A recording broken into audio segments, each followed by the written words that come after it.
Pwede ba daw mabukod yung low at saka pang mid-high sa isang amplifier? So ganito lang siya idol, ano? May gamit tayong mixer dito.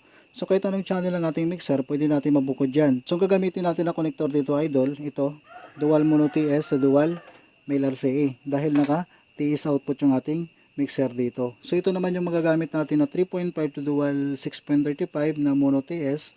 Ito ay magagamit natin sa ating input, yung mga galing sa ating source, no? Cellphone, laptop, ito magagamit natin. So dalawang channel ang gagamitin natin dito idol, ano? Ito, yung isang channel dito para sa low, ang isang channel para sa ating pang mid-high. So single amplifier ang gagamitin natin dito. So pwede na mabukod yan, ano? Kapag XLR output naman yung ating mixer, ito naman yung connector na magagamit natin, ano? Dual XLR female to dual male RCA. So dahil naka-TS tayo dito, hindi na natin ito magagamit. Gagamit tayo dito idol ang dalawang channel ng ating source, ano? So ito manggagaling sa ating cellphone, tapos itong dual 6.35 na to, gagamitin natin sa channel 1 or channel 2. So mamili na lang kayo kung saan nyo gagamitin, basta dalawang channel ang gagamitin natin dito para mabukod natin. Sa mixer pa lang yung ating low at saka pang mid high dito.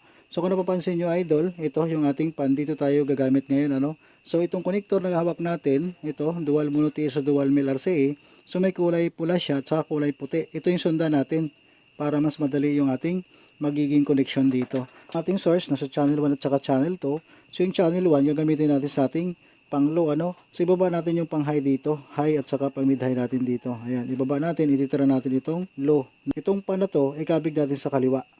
Ayan, so pag nagkabig ito sa kaliwa, itong pan na to, itong pinaka-balance ng ating mixer, ang connection nito dito na sa ating left channel. So gagamitin natin itong sinasabi ko kaninang kulay, ano? Ayan, sundan natin 'yan.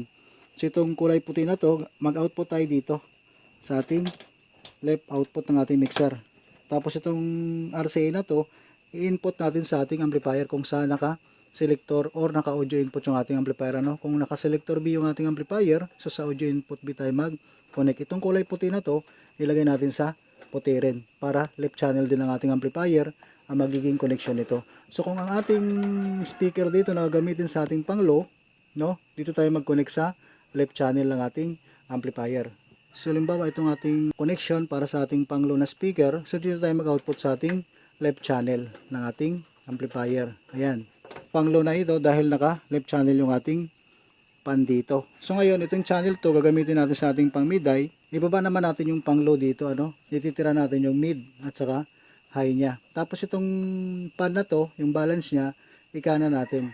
So kapag nakakanan yan, ang output nito nandito na sa ating right channel. So ito naman yung ito connector na to. So kung napapansin nyo, kulay pula din siya, no? Ibig sabihin kasi nitong may kulay, ito yung pinakadulo niya. Tapos ito naman yung dulo niya. Kaya pareho silang may kulay pula.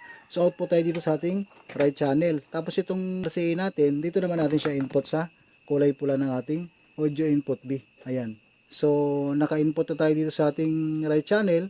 So magkakaroon na rin ng output itong ating right channel dito. Yung speaker natin na gagamitin sa ating pang mid high, so right channel, dito tayo mag-connect sa ating right channel. So ganyan lang idol ang magiging connection natin. So napakadali lang, ano? So ilang connector lang ginamit natin dito. Dalawa. Yun ang gagaling sa ating source. Tapos yung output ng ating mixer papunta sa ating amplifier. So dalawang connector lang ang ginamit natin dito. So kung gusto nyo ngayon magdagdag ng isang amplifier pa, para ibukod nyo yung pang low isang amplifier, yung pang high sa isang amplifier din, wala na tayong babaguhin sa ating magiging connection. Ang gagawin nyo na lang, magdagdag na lang tayo ng RCA Y splitter dahil kung integrated lang naman ang idadagdag natin din, so hindi na natin kailangan magpalit ng konektor. So itong konektor lang ang idagdag natin, RCA Y splitter, so dalawa ito. Ayan. So kung halimbawa yung inyong pang low o yung pang mid high nyo, ibukod nyo, ano, igawin nyo sa isang amplifier na itong ating pang low, yung left channel, dito natin idugtong sa ating RCA Y splitter. Magkakaroon na ito ng signal sa isang amplifier natin, left and right input. Tapos ito naman yung ating right channel, ginamit natin sa ating pang mid high. So itong RCA Y splitter natin, idugtong din natin dito. Para naman ito sa isa nating amplifier para sa ating pang mid high. So magkakaroon ng signal yung left and right input ng bawat amplifier natin dito gamit ito RCA Y splitter. So